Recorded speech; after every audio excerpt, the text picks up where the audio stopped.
الحمدللہ رب العالمین والصلاة والسلام علی رسولہ الکریم اما بعد فاعوذ باللہ من الشیطان الرجیم بسم اللہ الرحمن الرحیم۔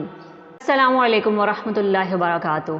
محترم سامعین، حضرت علی رضی اللہ تعالیٰ عنہ نبی کریم صلی اللہ علیہ وسلم کے چہیتے چچا حضرت ابو طالب رضی اللہ تعالیٰ عنہ کے بیٹے تھے اور بچپن سے ہی حضور نبی کریم صلی اللہ علیہ وسلم کے زیر سایہ تربیت پائی تھی۔ بعثت کے بعد جب نبی کریم صلی اللہ علیہ وسلم نے اپنے قبیلہ بنی ہاشم کے سامنے اسلام پیش کیا تو حضرت علی رضی اللہ تعالیٰ عنہ نے سب سے پہلے لبیک کہا اور ایمان لے آئے۔ اس وقت آپ رضی اللہ تعالیٰ عنہ کی عمر مبارک 8 یا 10 برس تھی۔ ہجرت کی رات حضرت صلی اللہ علیہ وسلم حضرت علی رضی اللہ تعالیٰ عنہ کو ہی اپنے بستر پر لٹا کر مدینہ روانہ ہوئے تھے۔ ماں سوائے تبوک کے تمام غزوات حضور نبی کریم صلی اللہ علیہ وسلم کے ساتھ تھے۔ لڑائی میں بے نظیر شجاعت اور کمال جواں مردی کا ثبوت دیا۔ حضرت صلی اللہ علیہ وسلم کی چہیتی بیٹی فاطمہ رضی اللہ تعالیٰ عنہ کی شادی آپ رضی اللہ تعالیٰ عنہ کے ساتھ ہوئی تھی۔ حضور نبی کریم صلی اللہ علیہ وسلم کی طرف سے خطوط اور عہد نامے بھی بالعموم آپ رضی اللہ تعالیٰ عنہ ہی لکھا کرتے تھے۔ پہلے 3 خلفاء کے زمانے میں آپ کو مشیر خاص کا درجہ حاصل رہا اور ہر اہم کام آپ کی رائے سے انجام پاتا تھا۔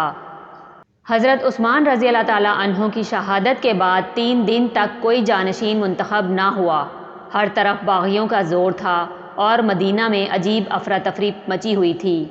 انتظام بحال کرنے کے لیے ضروری تھا کہ فوری طور پر خلیفہ کا انتخاب کیا جائے۔ اس لیے انصار و سہاجد بزرگوں نے اکٹھے ہو کر حضرت علی رضی اللہ تعالیٰ عنہ سے درخواست کی کہ وہ خلافت کا عہدہ قبول کریں۔ آپ رضی اللہ تعالیٰ عنہ نے بار بار انکار کیا لیکن بالآخر مان گئے۔ چنانچہ ذی الحجہ میں عام بیعت ہوئی اور آپ رضی اللہ تعالیٰ عنہ نے مسند خلافت پر قدم رکھا۔ مومنین کے لیے سیدنا علی رضی اللہ تعالیٰ عنہ سے محبت دین و ایمان کا تقاضا ہے، کیونکہ ان سے محبت نبی کریم صلی اللہ علیہ وسلم سے محبت کی دلیل ہے۔ کوئی شخص مومن کہلانے کا اس وقت تک حقدار نہیں ہے جب تک کہ سیدنا علی رضی اللہ تعالیٰ عنہ سے محبت نہ رکھے۔ حضرت ابو ہریرہ رضی اللہ تعالیٰ عنہ روایت کرتے ہیں کہ نبی کریم صلی اللہ علیہ وسلم حضرت ابو بکر، حضرت عثمان، حضرت علی، حضرت طلحہ اور حضرت زبیر رضی اللہ تعالیٰ عنہ کے ساتھ حرا کی ایک چٹان پر تھے کہ چٹان نے حرکت کی۔ اس پر آپ صلی اللہ علیہ وسلم نے ارشاد فرمایا، آرام سے رہو کیونکہ تم پر نبی، صدیق اور شہید کے علاوہ کوئی نہیں ہے۔ نہروان میں جب خارجیوں کو شکست فاش ہوئی تھی، اس جنگ میں جو خارجی بچ نکلنے میں کامیاب ہو گئے تھے انہوں نے سیدنا حضرت علی رضی اللہ تعالیٰ عنہ، حضرت امیر معاویہ رضی اللہ تعالیٰ عنہ اور حضرت عمر بن العاص رضی اللہ تعالیٰ عنہ کے قتل کا منصوبہ بنایا۔ ان خارجیوں کا سردار ابن ملجم تھا۔ ابن ملجم نے سیدنا علی رضی اللہ تعالیٰ عنہ کی شہادت کی حامی بھری۔ عمر بن بکر تمیمی نے حضرت عمر بن العاص رضی اللہ تعالیٰ عنہ کی شہادت کی حامی بھری، جبکہ برق بن عبداللہ تمیمی نے حضرت امیر معاویہ رضی اللہ تعالیٰ عنہ کو شہید کرنے کی حامی بھری۔ چنانچہ ان تینوں نے اپنے اس ناپاک ارادے کے لیے 17 رمضان المبارک بوقت فجر کا وقت طے کیا اور اپنے ان مذموم ارادوں کے لیے روانہ ہو گئے۔ حضرت سیدنا علی مرتضیٰ رضی اللہ تعالیٰ عنہ پر قاتلانہ حملہ کے لیے ابن ملجم کوفہ پہنچا۔ ابن ملجم مصر کا رہنے والا تھا۔ اس نے کوفہ جا کر اپنے حامیوں کو اکٹھا کرنا شروع کیا جو نہروان میں بچ گئے تھے۔ اس دوران اس نے اپنا راز کسی سے بیان نہ کیا۔ ایک دن اس کی ملاقات شبیب بن شجرہ سے ہوئی جو اسے اپنے مطلب کا آدمی لگا۔ ابن ملجم نے جب اسے اپنے منصوبے سے آگاہ کیا تو اس نے ابن ملجم کو برا بھلا کہنا شروع کر دیا، لیکن ابن ملجم نے اسے لالچ دے کر اپنے ساتھ شامل کر لیا۔ اس دوران ابن ملجم کی نظر بنو تمیم کی ایک حسین دوشیزہ پر پڑی اور وہ اسے دیکھتے ہی اس پر مر مٹا۔ اس حسینہ نے ابن ملجم کو پہچان لیا اور اس کو اپنے پاس بلایا۔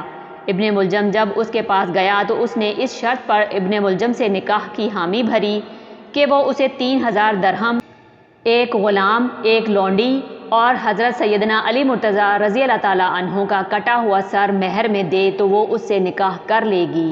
ابن ملجم نے کہا کہ اسے آخری شرط منظور ہے، باقی کی شرائط وہ پوری کرنے پر قادر نہیں۔ بنو تمیم کی اس دوشیزہ نے حامی بھر لی۔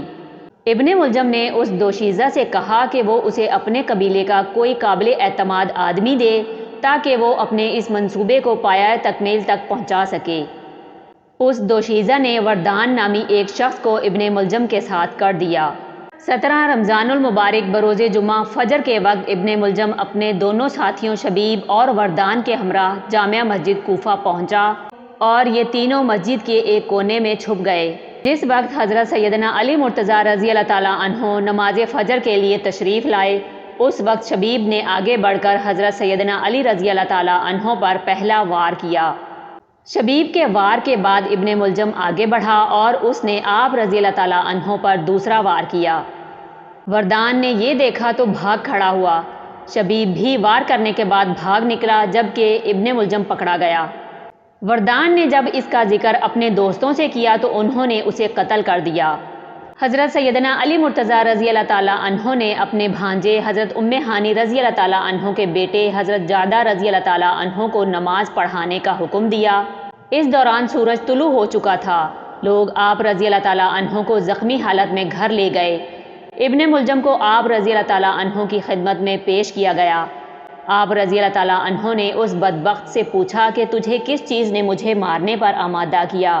ابن ملجم نے آپ رضی اللہ تعالیٰ عنہ کے سوال کو نظر انداز کرتے ہوئے کہا کہ میں نے اس تلوار کو 40 روز تک تیز کیا اور اللہ سے دعا کی کہ اس سے وہ شخص مارا جائے جو خلق کے لیے شر کا باعث ہو۔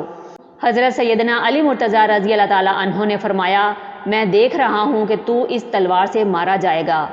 اس کے بعد آپ رضی اللہ تعالیٰ عنہ نے حاضرین محفل بالخصوص اپنے فرزند حضرت سیدنا امام حسن رضی اللہ تعالیٰ عنہ کو مخاطب کرتے ہوئے فرمایا اگر میں جانبر نہ ہو سکا تو تم اسے قصاص کے طور پر اسی تلوار کے ایک ہی وار سے قتل کر ڈالنا۔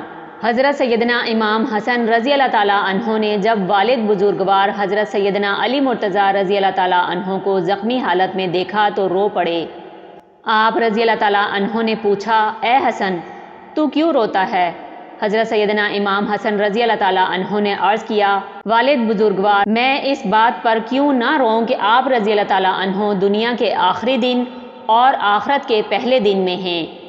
آپ رضی اللہ تعالیٰ عنہ نے فرمایا پیارے بیٹے میری 4 باتوں کو یاد رکھنا، یہ تمہیں کبھی نقصان نہ پہنچائیں گی۔ اول تمام دولت سے زیادہ بڑی دولت عقل کی ہے۔ دوم سب سے بڑی محتاجی حماقت ہے۔ سوم سب سے بہتر چیز اخلاق حسنہ ہے۔ حضرت سیدنا علی مرتضیٰ رضی اللہ تعالیٰ عنہ نے اپنے بچوں کو وصیت کرنے کے بعد کلمہ پڑھا اور اپنی جان مالک حقیقی کے سپرد کر دی۔ آپ رضی اللہ تعالیٰ عنہ نے 21 رمضان المبارک 63 ہجری کو اس جہان فانی سے کوچ فرمایا۔ حضرت سیدنا علی مرتضیٰ رضی اللہ تعالیٰ عنہ کو امام حسن رضی اللہ تعالیٰ عنہ، حضرت امام حسین رضی اللہ تعالیٰ عنہ اور حضرت عبداللہ بن جعفر رضی اللہ تعالیٰ عنہ نے غسل دیا۔ حضرت سیدنا امام حسن رضی اللہ تعالیٰ عنہ نے آپ رضی اللہ تعالیٰ عنہ کی نماز جنازہ پڑھائی اور آپ رضی اللہ تعالیٰ عنہ کو دارالامارت کوفہ میں سپرد خاک کیا۔ کچھ روایات کے مطابق حضرت سیدنا علی مرتضیٰ رضی اللہ تعالیٰ عنہ کو کوفہ کی جامع مسجد میں مدفون کیا گیا، جبکہ کچھ روایات کے مطابق آپ رضی اللہ تعالیٰ عنہ کو کوفہ سے 70 کلومیٹر دور دفن کیا گیا۔